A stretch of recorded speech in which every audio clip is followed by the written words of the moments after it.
After a rather eventful few days of travel, our heroes, accompanied by star-crossed lovers Lunara and Tayron, camped down for the night, a few days' travel before reaching Dragonrend. During the night, however, an assassin unsuccessfully attempted to slay Dawson in his sleep. During the scuffle, Tayron gave his life to protect the sleeping dwarf. Disturbed by the commotion, Dawson awoke to find a dead assassin lying beside him. The others showed Dawson the wanted poster of his face with the name Creek written on it, as well as the assassin's tattoo of a dragon with a button at its centre. Perplexed as to who could possibly know who he really was, Dawson cast Speak with the Dead on the expired assassin, but only got cryptic threats in response. Dawson then proceeded to do several unexpected things. First, he reanimated the assassin's corpse.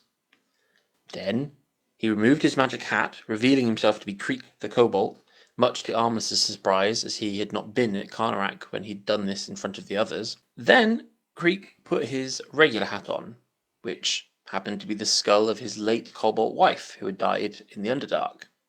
Creek, the necromantic Cubone cleric Pokemon, everyone.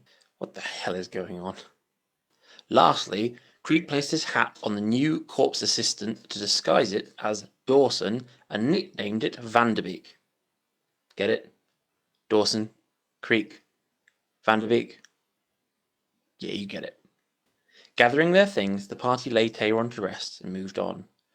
After a few hours of travelling, the party arrived at Dragonrend. A rather grumpy-looking elf greeted them at the city gate to register their names and reason for visiting Dragonrend.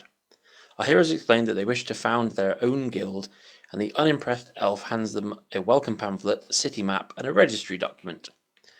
Turns out to register as an official guild, our heroes will need to get a letter of recommendation from an existing guild, and then assist at least 5 of the 10 major guilds with jobs. The 10 major guilds are the Banner Guard, the Harvesters, the Bronze Thorn, the Raiders, the Shikari, the Silks, the Tonics, the Misks, and then the mysterious Pockets and Button Men. That last guild look familiar at all? Entering the city, the party attended to the urgent matter of finding Dane, the dwarven blacksmith, and informed him that the underground city of Karnarak was now safe. Elated that they could now go home, the Karnarak refugees threw a massive street party to celebrate and praise their heroes. Dane was also kind enough to gift our heroes some of his stock. Some new armour for Creek and Page, a close quarter bow for Armless, and a 2-handed warpick for Mayeth. Crashing in a spare room for the night, the party enjoyed a well-earned rest before a hearty breakfast in the morning. At breakfast, Lunara thanked the party for bringing her safely to Dragonrend, and for all they'd done for her and Tayron, and bid them farewell as she goes off to set up a new life for herself in the city.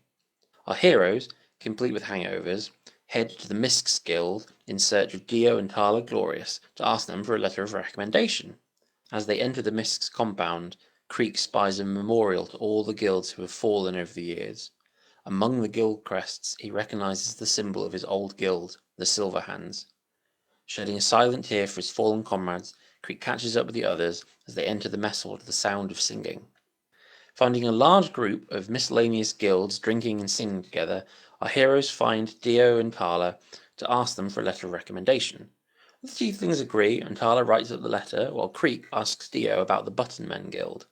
He explains that they're a troop of assassins that are allowed to operate as they keep the High Lords of Dragonrend in check, and are, unfortunately, a necessary evil to keep the balance of power within the political scale of the city. Quite rightly, the party decide to steer clear of the Button Men for now, and head out to the Robes Guild to get their first proper guild quest. But what adventures await our intrepid heroes? You'll have to find out next time. Thanks, everyone. Hope you enjoyed this episode. Please don't forget to like, share, subscribe, and click the little bell icon. And I'll see you all next time.